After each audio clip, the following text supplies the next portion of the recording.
আৰু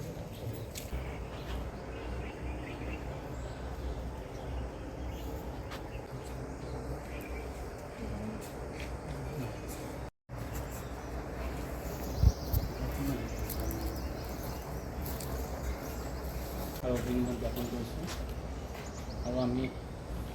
এটা অসন্মান স্মৰণ সকলো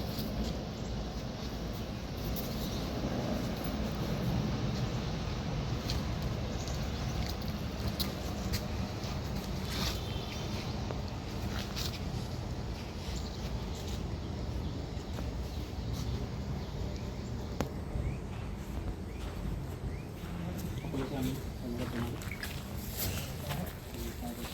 কৰি এতিয়া ধেমাজি জিলা উত্তৰ ছাত্ৰ জিন্দাবাদ জিন্দাবাদ জিন্দাবাদ ধেমাজি জিলা উত্তৰ ছাত্ৰ জিন্দাবাদ জিন্দাবাদ জিন্দাবাদ ধেমাজি জিলা উত্তৰ ছাত্ৰ জিন্দাবাদ জিন্দাবাদ জিন্দাবাদ অসম উত্তৰ ছাত্ৰ জিন্দাবাদ জিন্দাবাদ জিন্দাবাদ অসম উত্তৰ ছাত্ৰ জিন্দাবাদ জিন্দাবাদ জিন্দাবাদ অসম উত্তৰ ছাত্ৰ জিন্দাবাদ জিন্দাবাদ জিন্দাবাদ যিয়ে অসমৰ কেবিনেটত আমাৰ অনুসূচিত জাতিৰ ডেভেলপমেণ্ট কাউন্সিল প্ৰদান কৰিলে তাৰ বাবে অসম চৰকাৰক আমি ধেমাজি জিলা উত্তৰ ছাত্ৰ সন্থা পবিত্ৰ মঞ্চৰ পৰা আমি অসম চৰকাৰৰ মাননীয় দক্ষ আৰু অতিকৈ জনপ্ৰিয় মুখ্যমন্ত্ৰী সন্মানীয় শ্ৰী ডক্টৰ হেমন্ত বিশ্ব শৰ্মা ডাঙৰীয়ালৈ আমি ধেমাজি জিলা উত্তৰ ছাত্ৰ সন্থাৰ পবিত্ৰ মঞ্চৰ পৰা আমি ধন্যবাদ জনাইছোঁ আৰু লগতে বিভাগীয় মন্ত্ৰী পীয়ুষ হাজৰিকা দেৱলৈকো আমাৰ ধন্যবাদ জ্ঞাপন কৰিছোঁ। গতিকে অহা দিনবোৰত আমাৰ যি AC ডেভেলপমেণ্ট কাউন্সিল এই AC ডেভেলপমেণ্ট কাউন্সিলে আমাৰ সূত্ৰধৰ গাঁওসমূহত কেনেধৰণৰ উন্নয়নমূলক আঁচনি কঢ়িয়াই আনিব আমি তাক লক্ষণীয় বিষয় হ'ব। গতিকে আমি অনুসূচিত জাতি ডেভেলপমেণ্ট কাউন্সিলে নহয় আমাৰ সূত্ৰধৰ আমাৰ মেইন লক্ষ্য আৰু উদ্দেশ্য হ'ল আমাৰ সূত্ৰধৰ ডেভেলপমেণ্ট কাউন্সিল আৰু উপগ্ৰহীয় স্বায়ত্তশাসিত পৰিষদ আমাক আমাৰ প্ৰাপ্য আৰু অধিকাৰ। গতিকে আমি অহা দিনবোৰত আমি আমাৰ কাউন্সিলৰ কাৰণে সূত্ৰধৰ ডেভেলপমেণ্ট কাউন্সিলৰ কাৰণে আমি আমাৰ যি আন্দোলন আমাৰ অব্যাহত থাকিব। গতিকে AC ডেভেলপমেণ্ট কাউন্সিল দিয়াৰ বাবে আমাৰ অসম চৰকাৰ ধন্যবাদ জ্ঞাপন কৰিছোঁ। আজি আমি কিয় অবতৰীয়াকৈ আজি দেৱালী উৎসৱ আমি উদযাপন কৰিবলগীয়া হৈছে, গতিকে আপোনালোকে নিশ্চয় জ্ঞাত আৰু সেই কথাখিনিকে আমি আজি ক'বলৈ আগবাঢ়ি আহিছোঁ। আমি বিশেষকৈ যোৱা যি 10 তাৰিখ আপোনাৰ অসম চৰকাৰৰ কেবিনেটত যি সিদ্ধান্ত হয় আমাৰ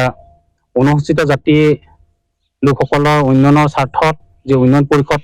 প্ৰদান কৰাৰ প্ৰস্তাৱটিক যি অনুমোদন জনায় সেই অনুমোদনক লৈ আমি সুখী হৈছোঁ আৰু সুখী হৈ অসম চৰকাৰৰ মাননীয় দক্ষ মন্ত্ৰী হিমন্ত বিশ্ব শৰ্মা ডাঙৰীয়াক আমি আজিৰ এই মঞ্চৰ জৰিয়তে ধন্যবাদ দিব বিচাৰিছোঁ আৰু তাৰ লগে লগে বিভাগীয় মন্ত্ৰী সন্মানীয় পীযুষ হাজৰিকা ডাঙৰীয়াকো আমি ধন্যবাদ জনাইছোঁ। তাৰ লগতে যি মন্ত্ৰীমণ্ডলী আছিল সেই কেবিনেটত তেওঁলোককো আমি ধন্যবাদ জনাইছোঁ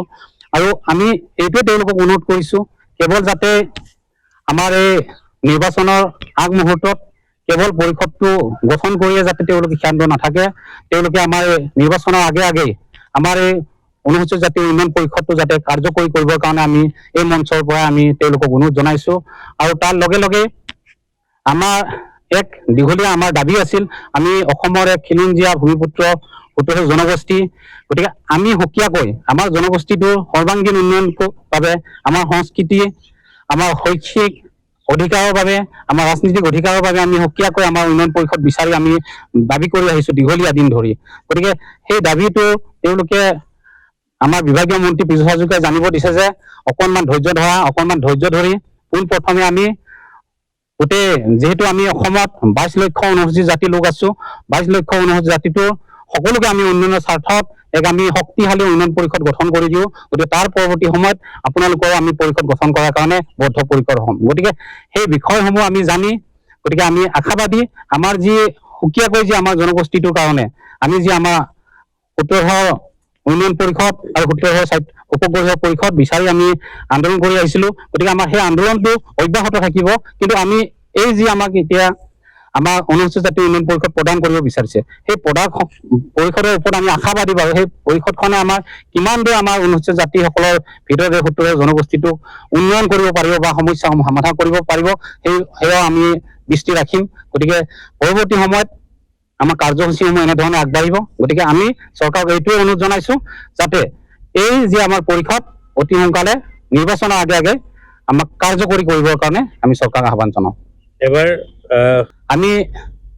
এতিয়ালৈ সমৰ্থনৰ কাৰণে আমাৰ কেন্দ্ৰীয় যি বিষয়ববীয়া আছে তেওঁলোকে আলাপ আলোচনা কৰিব। আমি তেওঁলোককে সমৰ্থন কৰিম যিসকল নেকি আমাৰ উন্নয়ন, আমাৰ যি সমস্যা, আমাৰ জাতীয় সমস্যা, গতিকে আমাৰ বিভিন্ন ধৰণৰ সমস্যা আছে, সেই সমস্যাসমূহ যি চৰকাৰে সমাধান কৰিব, যিসকলে আমাৰ উন্নয়ন কৰাৰ ক্ষেত্ৰত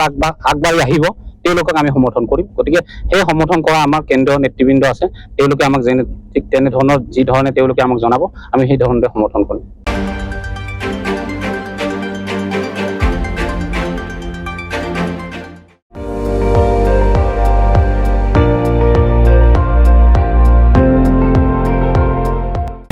আপুনি চাই আছে ND24, সৰ্বশ্ৰেষ্ঠ নহয় সৰ্বোত্তমৰ দৌৰত।